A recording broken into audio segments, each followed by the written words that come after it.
Okay, I'm sorry, Jamie. Let's Dietrich, Dan, and then another question, and then Jamie, and then another question. I agree that payers are the elephant in the room, but not because of discrimination issues. We know how to keep data private, sensitive data, and you all know how to do that better than any of us geneticists.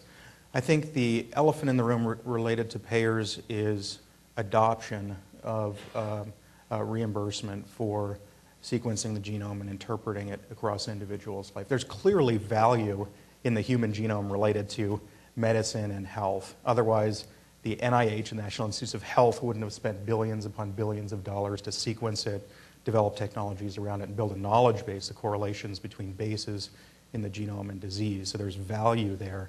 But why haven't we seen it applied in a broad-based way and mined across individuals' lifetime? You can do newborn screening with a sequence. You can do pre-symptomatic risk assessment for complex trait.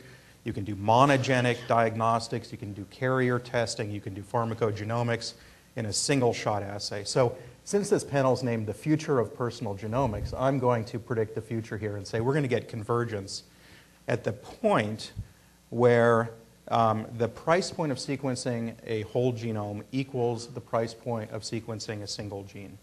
So instead of going off to Myriad and getting a BRCA1/2 test at a price point of $3,000 plus, if you can get your whole genome sequenced for the same amount of money and add value continually over time by annotating that genome with our knowledge, our growing knowledge base, that's the point we're going to see payer adoption. That's the point where we're going to see convergence of this whole space. And I anticipate that's no more than 2 years just off. one little comment.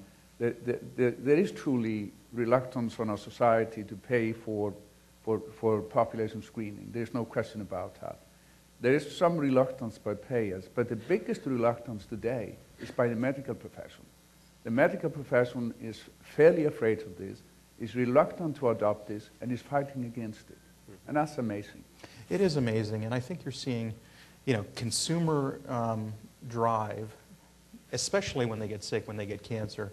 They suddenly want every molecular test. They want their cancer tumor sequenced. They are forcing their physicians to understand this. We're seeing, yes, at the federal level, we're seeing people struggling with, oh my God, in 2030 we're going to be spending 40% of our GDP on health care, and suddenly they're thinking about prevention and efficiency, and it boils down to preventive genomics. So I'm sorry to go on, but I agree with you. No.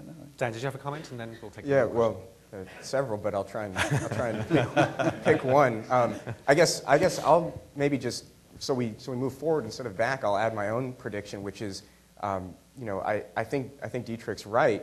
About when we're going to start to see that convergence, when we see the cost of sequencing, and not just let's clarify, not just sequencing, not just generating the raw data, but when you get to $3,000 with some interpretation and annotation, so it's comparable to what Myriad is doing right now, looking through their database of variants. That's when you're going to start to see a lot of that convergence. And I think what we need to see moving beyond that, and what we're going to get, is moving away from patients and genetic data to individuals and genetic data. And I don't know what the proper term is. I go sort of back and forth about this, and I think we need a better term. But to move beyond patients as diseased, individuals with a manifest disease state, all of a sudden wanting to have this full genetic workup and do individualized health. Right. So individualized health instead of personalized medicine, because with this implication that somebody needs to be sick, before they go and get this information, I think that's where we're going to see change. We're going to move much more broadly beyond that into something that is much more over the course of an individual's lifetime much more holistic.